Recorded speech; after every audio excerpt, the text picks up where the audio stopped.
ዩክሬን ከአሜሪካ ጋር እያደረገችው ያለው የማዕድን ስምምነት ከጫፍ መድረሱን ተናገረች።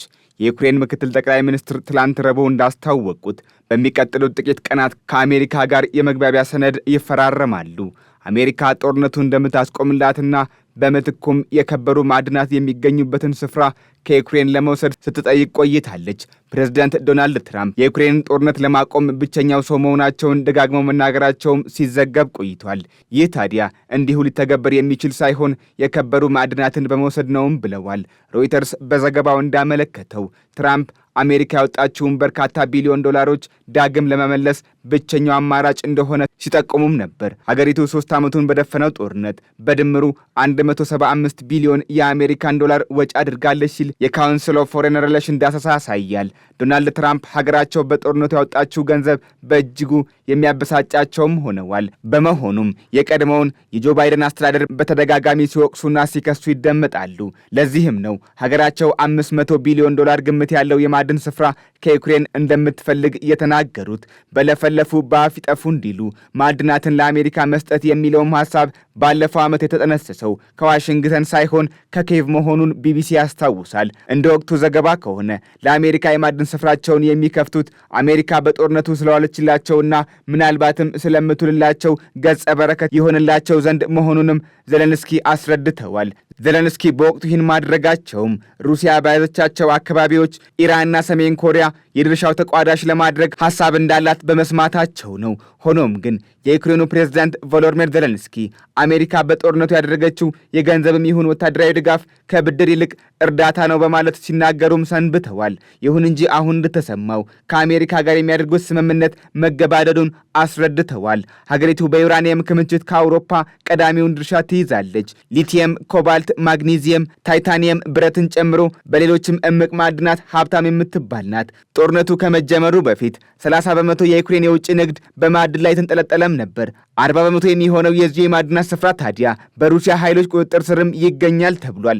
ዋናው የሊቲየምና ሌሎች ማዕድናት ክምችት ሩሲያ በያዘቻቸው በዶኔስክና ዛፖሬዥያ የሚገኙም ናቸው። ፕሬዝደንቱ ከማዕድን ስምምነቱ ሁለቱም ሀገራት ኢኮኖሚያዊ ተጠቃሚ ይሆናሉ ብለዋል። ከዚህም በተጨማሪ ስምምነቱ የዩክሬን ደህንነት በዘላቂነት የሚጠበቅበትን አግባብ የሚደነግግ አንቀጽ መካተት አለበት በማለት ጥያቄ አቅርበዋል።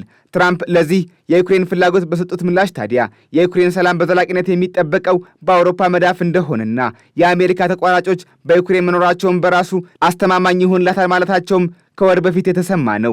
ይህ ታዲያ ከሞስኮ አቻቸው ጋር መቃቃር ውስጥ እንዳይገቡ የተጠቀሙበት ስሌት ነው በማለት ተንታኞች ያስረዳሉ። ነገር ግን በፋይናንሻል ታይምስ ላይ እንደተመላከተው አሜሪካ ከዩክሬን ጋር የማዕድን ውል የምትገባው አንድም ወጪዋን ለማካካስ ነው፣ ሁለትም የዩክሬን ሰላምና ሉዓላዊነት ላይ የማያወላዳ አቋም እንዳላት ለማመላከት ነው። ፕሬዝዳንት ዶናልድ ትራምፕ አሜሪካ በቀጥታ ወታደራዊ ድጋፍ እንደማታደርግ አውሮፓውያኑም ካሻቸው የአሜሪካን የጦር ምርቶችን በመግዛት መላ አህጉሩን መጠበቅ ይችላሉ ማለታቸውም በወቅቱ የተሰማ መረጃ ነው። ዶናልድ ትራምፕ አሜሪካ ከዩክሬን አንዳች ነገር እስካላገኘች ድረስ የሀገሪቱ ግብር ከፋዮች ገንዘብ እንደባከነ ይቆጠራልም ብለዋል። ይህችው የአትላንቲኳ ሀገር የምድሪቱ ልዕለ ኃያል አሜሪካ የከጀለችው የማዕድን ክምችት ስፍራ ታዲያ በከፊል በሩሲያ እጅ ውስጥ መሆኑ እንደምን መስመር ሊይዝ ይችላል የሚለው ብዙዎች የሚጠይቁት ሆኗል። ኬቭና ዋሽንግተን በማዕድኑ ጉዳይ ከስምምነት ሊደርሱ እንደሆነ በተነገረ ሰዓት የሩሲያ ጦር ባደረገው የድሮን ድብደባ በዴኔፕሮ 3 ዩክሬናውያንን መግደሉንና ሌሎች በርካቶችን ማቁሰሉ ተሰምቷል። በአንጻሩ የዩክሬን ጦር ሩሲያ በያዛቸው ኩርስክ አካባቢ 71 ድሮኖችን መተኮሱንና አብዛኛው መክሸፍ መቻሉን ዘኢንዲፔንደንት ላይ የሰፈረው መረጃ ያመለክታል። ኩርስክ ቀደም ባለው ጊዜ በዩክሬን ቁጥጥር ስር የዋለች ቢሆንም የሩሲያ ኃይሎች መልሰው በመያዝ ወታደራዊ ማዘዣ ያደረጉባት ወሳኝ ከተማም ናት። ዘለንስኪ የነጩ ቤተ መንግሥት የሰላም ጥረት ከክሬምሊን ውሃ የተቸለሰበት ነው በማለት አቤት ብለዋል። አቤቱታው የቀረበላት አሜሪካ ምናልባት ሰላም ይወርድ ወይ በሚል የውጭ ጉዳይ ሚኒስትር ማርኮ ሩቢዮን ጨምሮ መልእክተኛዋን ስቴቭ ዊትኮፍን ወደ ፈረንሳይ እንዲያቀኑ አድርጋለች። የዩክሬን ውጭ ጉዳይና መከላከያ ሚኒስትሮችም ፓሪስ ለተመሳሳይ ዓላማ አቅንተዋል። የአሜሪካ ባለሥልጣናት ወደ ሩሲያ ያደላ ትርክት ይዘዋል ሲሉ ዘለንስኪ መናገራቸው ከቀናት በፊት የተዘገበም ነው። በተለይ የሩሲያና የዩክሬን ጦርነት ልዩ መልእክተኛ የሆኑት ስቴቭ ዊትኮፍ በዩክሬን ዘንድ በእጅጉ ተወቃሽ ሆነዋል። መልእክተኛው ቭላዲሚር ፑቲን የሚነግሯቸውን ሐሰተኛ መረጃ በሙሉ ተቀብለዋል በሚልም ተኮንነዋል። በጦርነቱ ከ100,000 በላይ ሰራዊቶቿን ማጣቷ በቴሌግራፍ የተዘገበላት ሩሲያ በሰላም ጉዳይ የተቀመጠ የጊዜ ሰሌዳ አለመኖሩንና ከየትኛውም ወገን የፖለቲካ ቁርጠኝነት የሚሻ ነው ብላለች።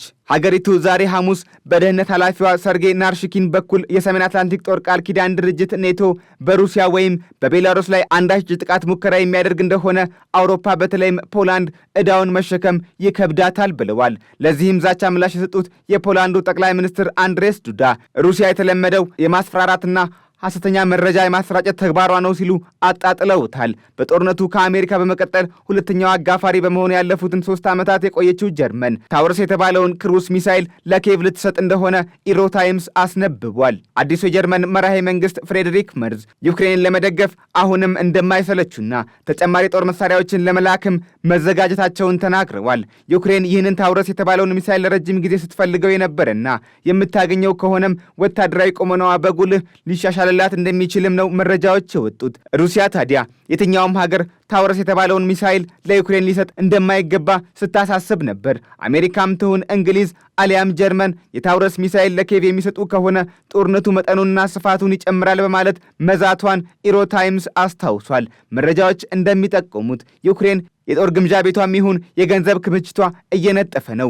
መጪው ጊዜ ለዩክሬን ከባድ ይሆናል የሚሉ ትንተናዎችም ጥቂት አይደሉም። አውሮፓም ቢሆን በራሱ ጉዳይ በተለይም ከአሜሪካ ጋር በገባበት ልዝብ ግጭት መከራውን እያየ እንደሚገኝ እየተነገረ ነው። ህብረቱ አሜሪካ በጣለችበት ቀረጥ 1.2 ትሪሊዮን ዶላር ገደማ በየዓመቱ እንደሚያጣ በዛሬው ዕለት ይፋ አድርጓል። ይህም ማለት ህብረቱ ወዲህ በደህንነት አለፍ ሲልም በምጣኔ ሀብት አጣብቅኝ ውስጥ ገብቷል። ለዚህም ነው እንግሊዝን ጨምሮ የህብረቱ ሀያላን ሀገራት መሪዎች አውሮፓ ለውጥ እንደሚያስፈልገው በመውቶት ላይ ያሉት።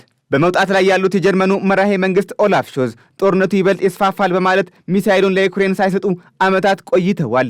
መርዝ ከቀናት በፊት ለኪየቭ የሚሰጡት ረጅም ርቀት ተምዘግዛጊ ክሩዝ ሚሳይል በክሬሚያ የሚገኘውን የሩሲያን ጦር ለማጥቃት ያስችላል ብለውም ነበር። ከጀርመን በተጨማሪ በምታደርገው ድጋፍ 4ኛ ደረጃ ላይ የምትገኘው እንግሊዝም የጀርመንን ዱካ እንደምትከተል የዩክሬኑ ዜና ምንጭ ኪየቭ ኢንዲፐንደንት የእንግሊዝን የውጭ ጉዳይ ኃላፊዎች ጓቢ በማድረግ አስነብቧል። እንግሊዝ ተመሳሳዩን በመከተል ታውረስ የተባለውን ሚሳኤል የምትሰጥ ከሆነ የዩክሬን ጦር ካለበት የመሳሪያ ችግር ይላቀቃል ሲባልም ተነግሮለታል። ይህ እርዳታ ሀገራቸው በሩሲያ የተያዙባትን መሬቶች ዳግም ለመቆጣጠር የሚያስችል አቅም የላትም ላሉት ቮሎዲሚር ዜሌንስኪ ተስፋ እንደሰጠም ነው የተሰማው።